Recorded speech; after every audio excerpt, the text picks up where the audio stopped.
Mas hoje nós estamos no Evangelho de Mateus, a qual diz que ele é o Rei, o Messias. Aleluia. Ele que seria aquele que manifestaria para quê? Jesus, ele veio, como ele diz em João 3,16, porque Deus amou o mundo de tal maneira que deu o seu Filho unigênito para que todo aquele que nele crê não pereça, mas tenha a vida eterna. E o verso 17 ele já rasga mediante o seu verbo, dizendo: porque Deus enviou o seu Filho ao mundo não para julgar o mundo, mas que por ele o mundo foste salvo. Falando de Jesus, nós podemos dizer sobre, perante até mesmo a palavra original, exegética, ele é o Yeshua, o Deus que salva. Ele é o Salvador, ele é o Emanuel, ele é o Deus Todo-Poderoso, é o Deus conosco. Ele é onisciente, ele tem todo o poder. Por que ele tem todo o poder? Desde o princípio você vai ver no capítulo 8 de Mateus, que vem um homem leproso sobre Jesus e pergunta, e vem semelhantemente adorando ao Senhor. Do capítulo 8 primeiro ao verso 4, esse homem estava leproso e veio adorando a Cristo, e mediante aquela adoração ele diz: eu sei que podes me curar. E Jesus fez o quê? Ali lhe curou. Então Jesus, no mesmo capítulo 8, vem também semelhantemente até mesmo um centurião, e ali traz um algo mediante a sua vida para Jesus solucionar. E esse homem diz: eu tenho criado da minha casa que está mediante a enfermidade. E Jesus até mesmo se levanta e diz: irei eu ter contigo, irei eu à tua casa. E esse homem diz: não precisa de ir à minha casa, porque eu também sou homem sobre autoridade. E digo: vai, e assim meu servo vai, fique, assim também eles fiquem, e faça assim eles me obedecem. E basta uma palavra que o meu servo sarará. Aleluia. E assim, mediante a palavra do Senhor, Jesus diz que nem mesmo em Israel encontraste tanta fé. Mas nós temos observação sobre essa palavra, a qual Jesus está aqui em Cafarnaum, vindo mediante a Galileia, mediante a primícia da sua obra. E aqui ele está até mesmo em Cafarnaum, em milagres, em maravilhas, em prodígios perante o povo. E quando ele chega nesse texto, no capítulo 9, que escreve o Evangelho de São Mateus, que vai dizer que esse homem trago perante até mesmo o povo, para ser até mesmo curado, primeira coisa que Jesus faz por ele não é a cura, porque nós podemos trazer a sua vida específica. Muitas vezes você tem saúde, muitas vezes não falta dinheiro, muitas vezes você não está enfermo, mas você está doente mediante a sua alma. E a maior doença do homem não é exterior. A maior doença do homem, a maior necessidade do homem não é a necessidade do dinheiro, não é a necessidade do pão, não é a necessidade da saúde, é a necessidade da alma. Aleluia! Porque você pode ter dinheiro, mas não pode ter uma vida feliz. Você pode ter uma casa bela, mas não pode ser feliz.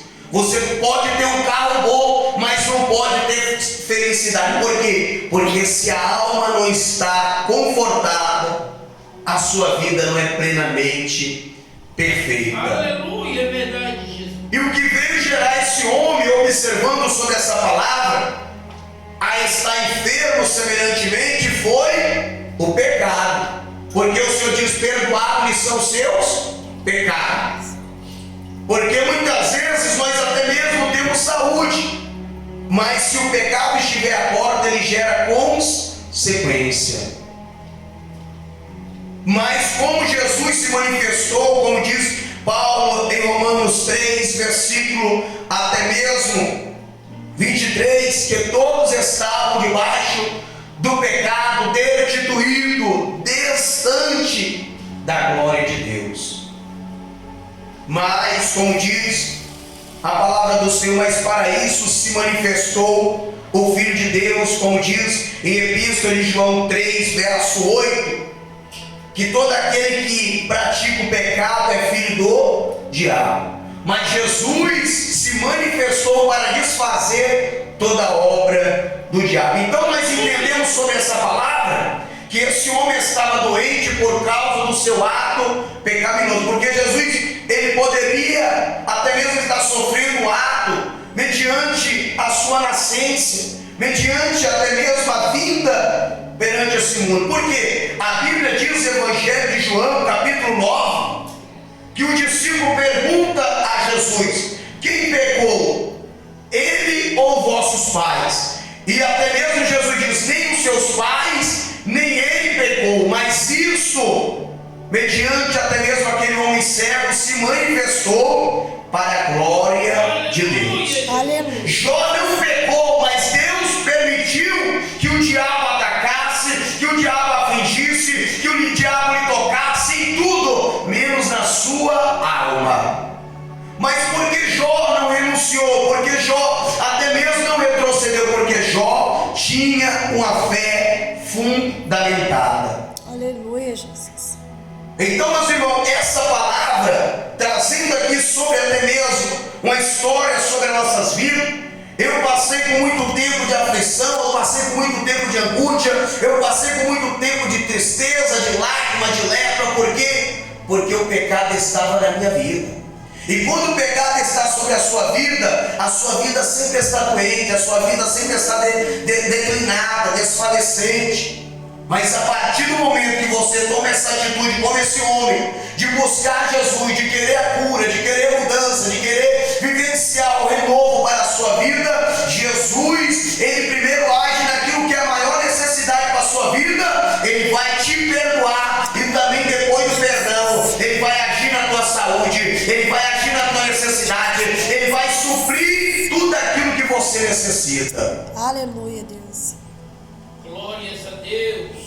Então, a consequência das nossas vidas que nós geramos por causa do pecado. Essa semana eu estava pregando o projeto Alfa Vida, e até mesmo o Espírito Santo de Deus me deu a palavra sobre capítulo 5 de Evangelho de João, o tanque de Betesda. E por que aquele homem estava passando mediante aquela dificuldade no tanque de Betesda? Por causa do ato pecaminoso. E Jesus, depois de curar, quando vai passando por ele sobre o templo, Jesus diz: vai, não peques mais, para que não aconteça coisas.